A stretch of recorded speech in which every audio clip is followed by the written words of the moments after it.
meus queridos, tudo bom? Bem-vindos novamente a mais uma aula do nosso componente maravilhoso de História. Eu sei que vocês já estavam com saudade, professora Pete Ribeiro aqui com vocês novamente.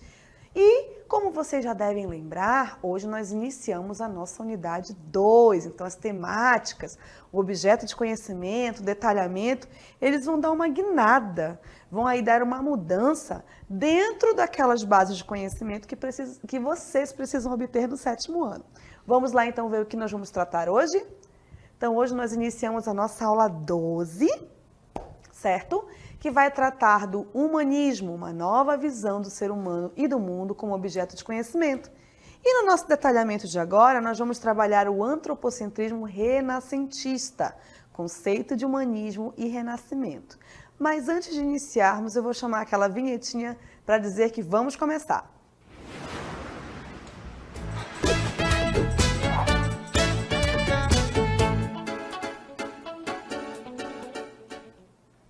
Então, vamos lá. Como vocês viram, hoje nós vamos retornar os nossos estudos para a Europa. Aquela Europa que vocês já conhecem, que foi conhecida, que se deu o alto nome de Velho Mundo, que determinou muito do que nós conhecemos sobre a história, que impôs a sua vontade e o seu domínio sobre os outros continentes que eles consideravam novos, descobertos, e a gente já sabe que esse termo hoje ele é colocado de uma forma meio equivocada, porque nada estava perdido, tudo estava muito habitado. Porém, nós não devemos esquecer que essa Europa, ela foi o berço de muitas transformações.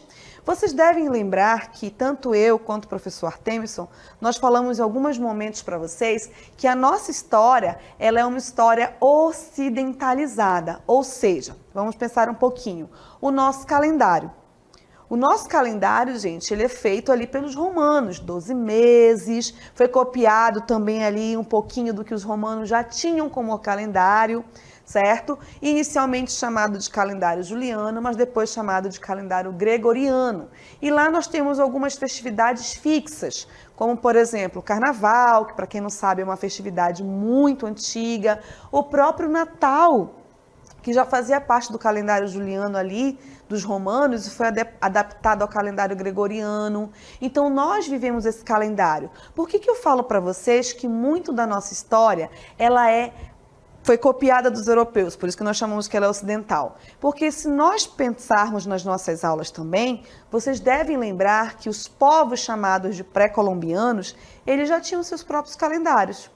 Os maias, por exemplo, tinham um calendário que era organizado em forma de pedra, que ele determinava o dia, determinava as épocas da colheita, ele também era baseado em 12 meses. Aí vocês vão pensar, maias nunca encontraram com os romanos, mas dividiam a partir de quê? Do calendário lunar.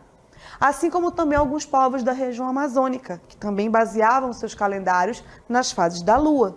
Então, mesmo sem ter esse encontro, esses grupos tinham algumas coisas em comuns. Mas o que ficou dito para nós? A inspiração no mundo europeu. Por quê? Porque vocês já sabem que até o momento a história vinha sendo escrita pelos vencedores. Ou seja, nós temos uma visão europeia de organização social. Até os nossos nomes, como eu citei a vocês, certo? E nós vamos tratar um pouquinho agora do que a Europa também nos trouxe de tão enriquecedor que nós temos sempre que ter em mente e fazer disso também um processo transformador.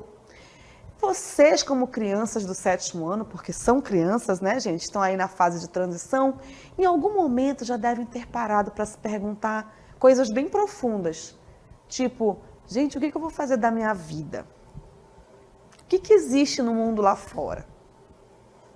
Devem aí ter um caderninho anotando os seus sonhos, não é isso? O que eu almejo conhecer? O que eu quero alcançar? Mas nem sempre, gente, foi importante para o mundo que o homem, quando eu falo homem, tá bom, meninas? Estou me referindo à espécie, fosse importante. Durante muito e muito tempo, que foi inclusive o que vocês viram no final do ano passado, lá no 6º ano, se entendeu a igreja, né, a religião, como a pura verdade. Não que Deus não exista, nada disso, gente. É porque a igreja dizia, não, é isso aqui e acabou-se. como se o homem não tivesse a liberdade. E a própria Bíblia diz, né, que o homem tem livre-arbítrio. Então, o que esse homem vai conhecer? O que esse homem vai descobrir? Então, por exemplo, só tinha validade aquilo que a igreja dizia que tinha validade. Só valia como conhecimento aquilo que a igreja determinava como conhecimento. E aí o que acontece? O que nós vamos pensar? Nós vamos pensar da seguinte forma, tá, mas qual é a maior obra de Deus? Pense aí 2 segundinhos. Olhe para o seu colega ao lado. Quem é a maior obra de Deus? O homem. Não foi isso? O homem, a espécie, não foi feita à imagem e semelhança de Deus? Então, o que é a maior obra de Deus? Quem é a melhor máquina que existe? Aquela que produz os computadores, inclusive, que elabora os mais mirabolantes projetos científicos, que abre o corpo humano para salvar vidas, que faz transplante de coração, transplante de pele. Quem é? Somos nós. Mas para nós chegarmos a esse grau de importância nas nossas vidas, demorou, viu, gente? Demorou um tempinho. E aí, quando a gente vai sair ali da Idade Média para transitar para a Idade Moderna, vão surgir o que vocês viram aí no nosso detalhamento, a ideia do antropocentrismo renascentista. Tá bom? É o primeiro conceito que eu vou trazer para vocês. Observem aí. Primeira coisa que vocês devem entender é o seguinte: antropocentrismo. Então, antro, tá? Aqui, ó, significa homem, centrismo, centro.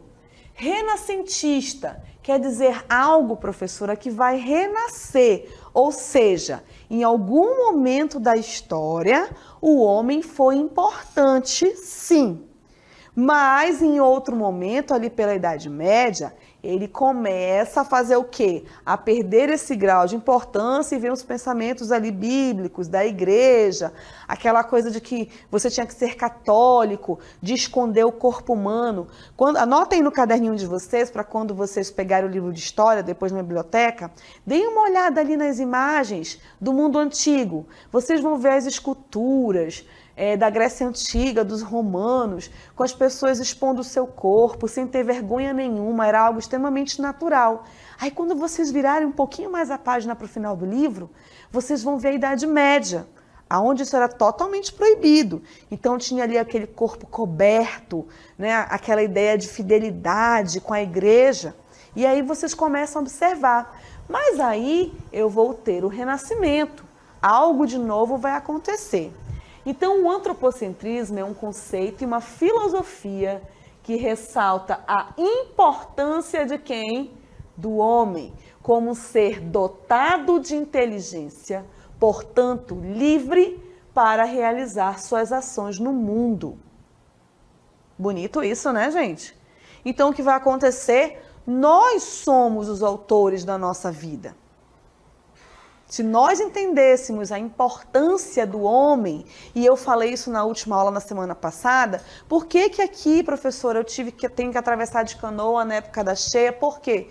Porque o homem é que está agindo sobre a natureza, ela só está respondendo, ou seja, em algum momento aí a gente não está usando o nosso dote principal, que é a nossa inteligência. Porque o homem, na visão do antropocentrismo, ele deveria preservar e criar algo de melhor para o próprio homem. O antropocentrismo é um conjunto de ideias, onde o homem apresenta a figura central, nos campos da cultura, ciência, sociedade, e é a principal referência para o entendimento do mundo. Vejam bem aí, sétimo ano, que nesse texto eu não falei a ideia de Deus. Por quê?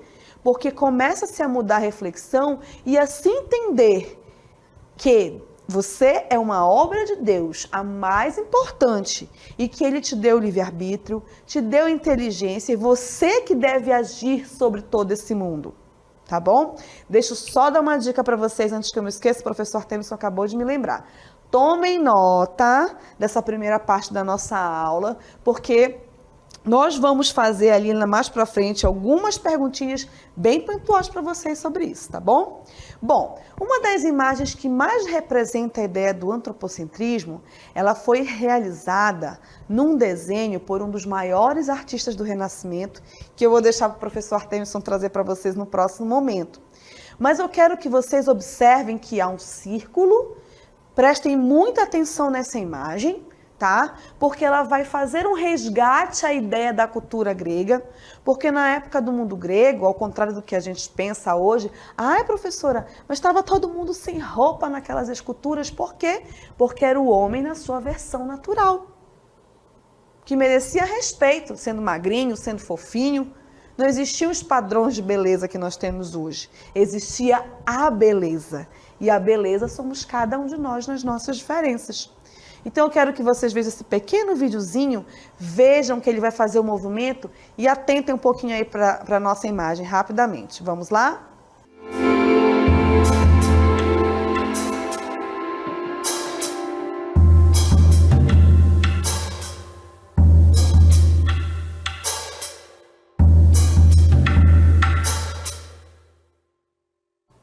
Viram? Esse quadro, esse desenho foi inspirado numa obra, tá? De um artista do Renascimento, que vai trazer aí o homem como centro. Vocês observam? Tem um círculo e tem a figura do homem, na sua forma mais pura, ou seja, essa figura está nua. Isso mostra o quê? Que não é apenas a ideia de criatura, mas a ideia de antropocentrismo. Então, quando a gente pensa artisticamente, como é que eu posso transportar a ideia de que o homem é a figura mais central e mais importante de tudo isso? O nome dessa obra que vocês acabaram de ver chama-se Homem Vitruviano, certo? Ele vai trazer essa concepção de central, de como é importante que nós passamos a conhecer sobre nós mesmos. A partir de que perspectiva que nós vamos nos olhar, certo? Trouxe um conceito para vocês sobre isso também. Olhem aí. A principal característica do antropocentrismo é a mudança de perspectiva no que diz respeito a quem é a figura central para a explicação do mundo, em que deveria basear as ações humanas. Então, veja bem, volto aqui para a professora rapidamente. Segundo o homem vitruviano, segundo essa concepção de antropocentrismo, quem é que deve ser a figura mais importante? Olhe novamente para o seu coleguinha aí ao lado. O homem. Certo? Você é a figura mais importante dentro dessa filosofia considerada antropocentrismo. É você que vai agir para o mundo. Não são mais determinações do céu que vão cair sobre sua vida, mas a forma como você vai se posicionar diante disso. E como disse ao final do texto, é nisso que se baseia as nossas ações. Então, tudo que eu faço como homem vai refletir em todo o espaço que eu vivo. E aí eu pergunto a vocês, concordam ou discordam? Não, professora, eu sou um ser humano isolado, porque quando a gente está aí do 7º para o 8º, vai entrar o quê? A adolescência, né? Tem muitas características que existem na adolescência e uma delas é esse sentimento, né, de estranheza. Quem eu sou? Que ambiente é esse? Ai, eu ando tão chateado. Mas a gente tem que sempre lembrar que são essas dúvidas que vão trazer as nossas ações. Como é que eu vou converter, como é que eu vou transformar essas dúvidas em ações? Certo? E claro, na ideia do antropocentrismo e até mesmo na ideia religiosa, a ideia é que essas ações, elas façam o bem para toda a comunidade. Porque ninguém vive sozinho. Tá bom? Vamos continuar a leitura que está aí no finalzinho. Outro traço do pensamento antropocêntrico diz respeito à exaltação, vou grifar aqui, tá?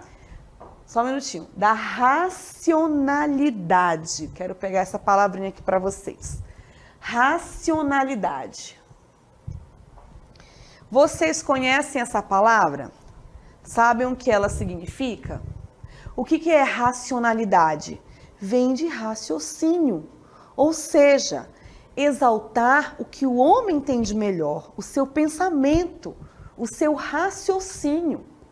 O que nos diferencia das outras espécies animais? Porque nós somos uma espécie animal. O pensamento. Nós conseguimos raciocinar. Nós conseguimos nos comunicar com palavras. Tudo bem, professora, que às vezes está um monte de confusão na minha cabeça. Eu não consigo externar com palavras, mas eu consigo desenhar. Ainda estou aprendendo a lidar com as minhas emoções. Eu sei que vocês estão nessa fase. Tá? Mas o raciocínio, ele começa a ser preservado. Por quê? Porque se tinha apenas como conhecimento as ideias religiosas. Então, só tinham duas vertentes. Ou era pecado ou não era pecado. Mas nem sempre é assim. Tem o raciocínio que te faz pensar, que te faz ter cuidado em projetar uma coisa. O que é raciocinar? É quando eu uso aqui a minha inteligência em prol do homem, em prol da comunidade. Certo? Outro ponto muito importante chama-se cientificismo, segundo o qual o homem... isso é muito poderoso, gente. Vamos anotar, tá muito bonito isso aqui, Artemis. Segundo o qual o homem pode exercer o controle sobre a natureza, sendo possível estudá-la e compreendê-la. E aí, eu quero voltar para a aula que nós tivemos na sexta-feira sobre os povos amazônicos, lembram? Aquelas pessoas como nós, principalmente vocês aí, que estão à margem dos rios, que estão dentro de comunidades. E aí, eu disse para vocês, estudem o ambiente de vocês, gente. Conheçam as suas necessidades.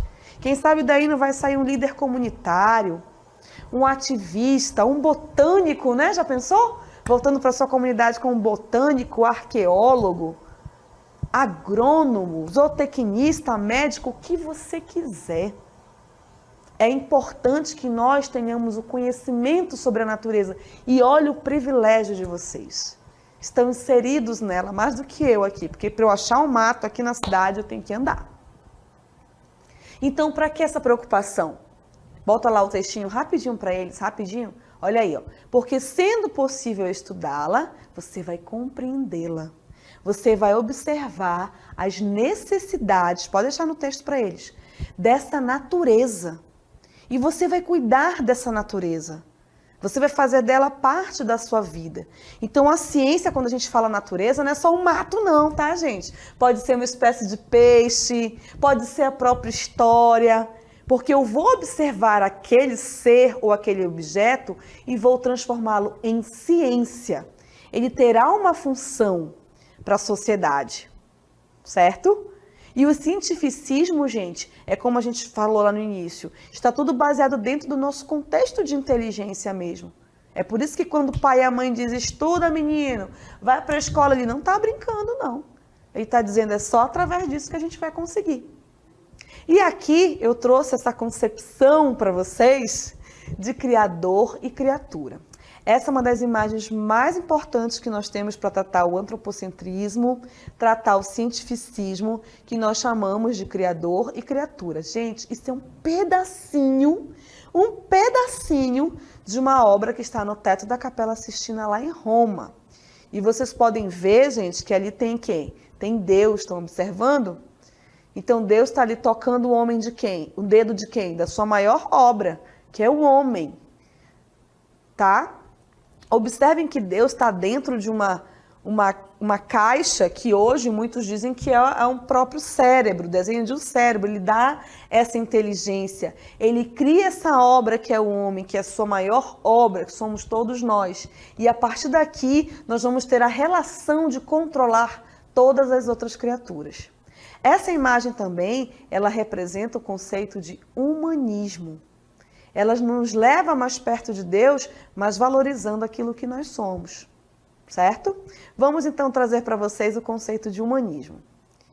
O humanismo foi uma corrente de pensamento que tinha como principais características o antropocentrismo, que vocês já viram, tá? Tá dentro do humanismo, a racionalidade, que vocês já viram, e o cientificismo. Este movimento cultural e filosófico, desenvolvido entre os séculos XIV e XVI na Europa, firmou base do Renascimento e marcou a transição entre a Idade Média e a Idade Moderna. E é aqui que eu quero chegar. Segura aí para mim, por favor. É justamente aqui que eu quero chegar para vocês. Ó. O Renascimento é um marco de transição entre a Idade Média e a Idade Moderna. E isso vocês viram muito bem, creio que na primeira aula, né? Com o professor Artemis, ele trouxe aquele quadro, ele pontuou direitinho onde começa a Idade Antiga, onde começa a Idade Média, onde começa a Idade Moderna. Então, essa ideia de humanismo, ela vai fazer essa mudança, ela vai trazer essa mudança de pensamento. E aquilo que eu falei para vocês, nós vamos trazer o Renascimento, resgatando características do mundo antigo e trazendo uma série de inovações. Daqui para o final dessa unidade, gente, vai ser só inovação. Vocês vão ficar, minha nossa, como a gente faz muita coisa, né? Exatamente. Então estudem, que isso é primordial, tá bom? Vou trazer para vocês as principais características do humanismo. Vamos lá, queridos? Olha aí, antropocentrismo, como vocês já sabem, onde o homem está no centro do conhecimento. Aí você fecha o olho e lembra do homem vitruviano. O homem é o centro do conhecimento. Não que não existam outros estudos, mas ele passa a ter essa importância, tá bom? Não é só mais o conhecimento religioso, não é só mais o conhecimento bíblico, mas também todo o homem e toda a ação do homem. Ela vai ser considerada importante, ela vai ser considerada a base de conhecimento.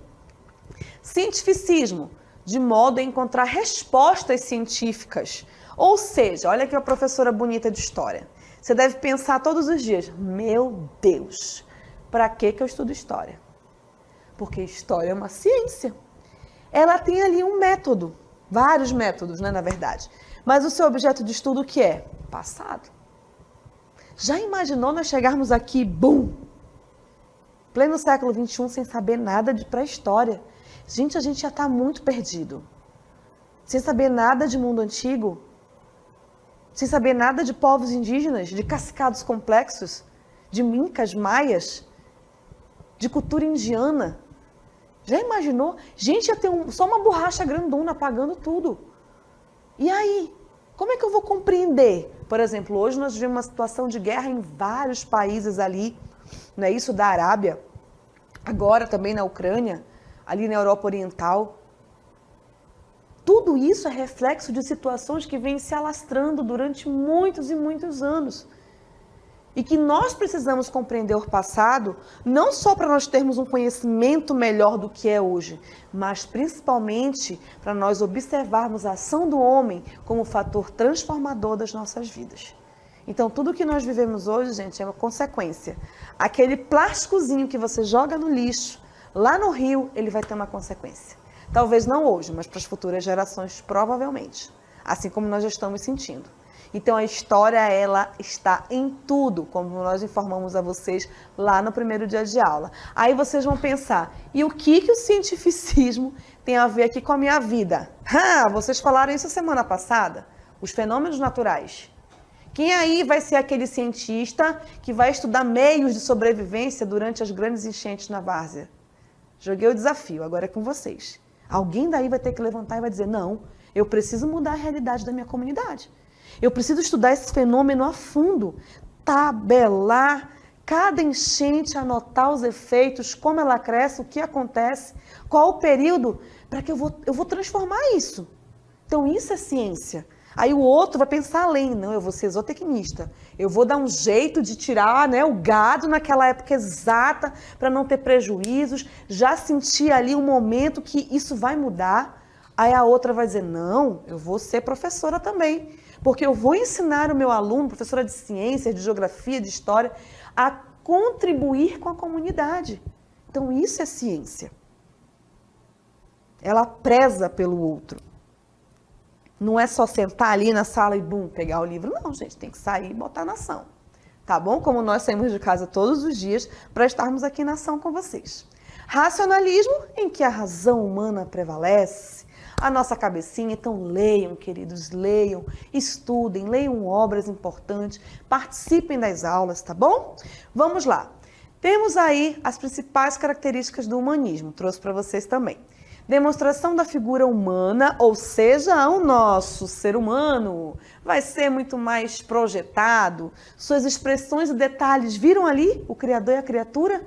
Aquela imagem perfeita do homem, né, deitado, esperando o toque de Deus para existir. Suas expressões, eu vou já mostrar para vocês isso aí melhor, tá bom? Baseada nos modelos clássicos gregos romanos, ou seja, o Renascimento. Descentralização do conhecimento, onde a igreja perde o monopólio de conhecimento com o desenvolvimento da imprensa. Vou grifar aqui que isso é importante. Por quê? Porque alguém aí na nossa comunidade de Manacapuru, de Guajará, de onde mais Artemison, Silves, Irandubras, Barcelo, vai ser jornalista. E ele vai registrar as modificações, ele vai criar o primeiro jornal da cidade, da vila, da localidade, não importa. E aí, quando a imprensa surge, ou seja, todo o conhecimento, gente, ele estava lá nos monastérios. O que são os monastérios? Os locais onde os religiosos viviam. As bibliotecas que existiam ou estavam trancadas no castelo ou estavam no monastério, mas a maioria ainda nos monastérios. Então, tudo que se tinha de conhecimento estava em poder de quem? Da igreja. Com o surgimento do Renascimento, do humanismo, vão surgir a imprensa, que é justamente aí, ó, aquele papelzinho timbrado, né, que vai trazer ali os primeiros livros que começam a ser propagados e começam a atingir um novo público. Não é fantástico, gente? A imprensa, gente, uma letrinha, que às vezes eu não dou nem importância, mas transformou as nossas vidas. E ela tá aí com vocês também. Aí, ó, em cada texto desse que eu trago. Porque tudo isso aí a gente vai pesquisando, vai lendo. E se não fosse esse momento, não estaríamos aqui hoje. Tá vendo como a história muda tudo? Como ela é importante, como ela está aqui todos os dias? Vamos lá. Então, tem o Renascimento, que foi um movimento artístico e filosófico que despontou na Itália no século XV, representou uma das mais importantes mudanças de mentalidade na história da humanidade, pois foram renovadas diversas áreas do conhecimento, como a filosofia, a política, economia, cultura, arte, ciências, dentre outros ramos do conhecimento. Então, o Renascimento é esse renascer. Uau! Tudo de novo? Não, tudo de novo numa outra concepção. Trouxemos aqui para vocês um local que é muito importante e, se não me falha a memória, é um dos locais mais visitados do planeta Terra, que é o Coliseu. Ainda não estive lá, mas eu resolvi encontrar uma maneira de nós irmos até lá. Vamos ver então? Então, olha aqui, esse aqui é o Coliseu, ele está encontrado na cidade de Roma e ele, sem dúvida, foi feito com a intenção de ser um local, né, para os gladiadores lutarem. Hoje nós sabemos também que existem pesquisas que dizem que o Coliseu, tá aqui, ó, Coliseu, perdão, ele enchia de água, que era para ter a demonstração dos navios guerreando, demonstrando as guerras que os romanos haviam vencido. Ele foi um anfiteatro, certo? E aqui também ele era uma forma de palco político. E ele está inserido nessa concepção de renascimento porque Roma é o berço do renascimento. E para lembrar isso, tem aqui para vocês, ó, algumas imagens que vão já passar de novo, tá bom? Eu vou falar um pouquinho delas para vocês. Então aqui nós começamos a observar que o Renascimento ele vem resgatar o homem em suas imagens. Não se preocupem que vocês vão ver isso em mais detalhes daqui a pouco com o professor. Mas aqui, ó, eu tenho a retratação do homem toscano. Então, durante a Idade Média, toda a retratação ela era feita para cunho religioso, muitos santos, né? Muitas imagens, muitas transfigurações de Jesus. E já no Renascimento, o que a gente começa a observar é justamente o quê? Essa preocupação em resgatar o homem. Então, a escultura ela é bem detalhada, ela é bem caprichada. Tem como a gente voltar ao início das imagens para eles aqui rapidamente? Vai já aparecer para vocês de novo, tá bom? Aqui, ó. Vênus de Mileto. Vocês podem ver que ela é uma simples mulher retratada. Aliás, Vênus não, perdão, Afrodite. Vai dar no mesmo, né? Porque para uns elas era Vênus, para outros elas era Afrodite. As ninfas, podem observar as cores, a profundidade. Então, a concepção de quem trabalha isso não é mais uma figura religiosa, mas é a figura de uma deusa associada à beleza feminina. tá? Então o homem começa a ser projetado nessas ideias. Nossa próxima imagem. Temos aqui, ó, a primavera, né, as mulheres dançando, a figura feminina num ponto central também. Podem ver que eu disse a vocês que não tinha aquela coisa de os padrões a serem seguidos, mas a ideia de expor mesmo a beleza que era aquilo que você tinha, tá bom? Vamos lá, uma outra imagem para vocês. Aqui uma das obras mais profundas do Renascimento, La Pietà, né? Que é aquela mãe que chora com seu filho no colo e realmente é uma retratação de Nossa Senhora e de Jesus, mostrando ali aquele momento de sofrimento. O artista fez essa obra, ele esculpiu isso numa peça única de mármore. Isso mostra uma das características mais importantes do Renascimento, que é esse trabalho manual, tá bom? Vamos ver uma outra imagem para vocês. O homem toscano, que mostra justamente esse homem mais simples, mas com uma grande riqueza em detalhes da obra, tá bom? Então o berço desse Renascimento vai ser Roma, e por isso que eu trouxe Coliseu para associar isso a vocês, tá bom? Mas é claro que o Renascimento vai se espalhar por muitos países da Europa. Vamos agora para o quê? Agora vamos ao nosso intervalo.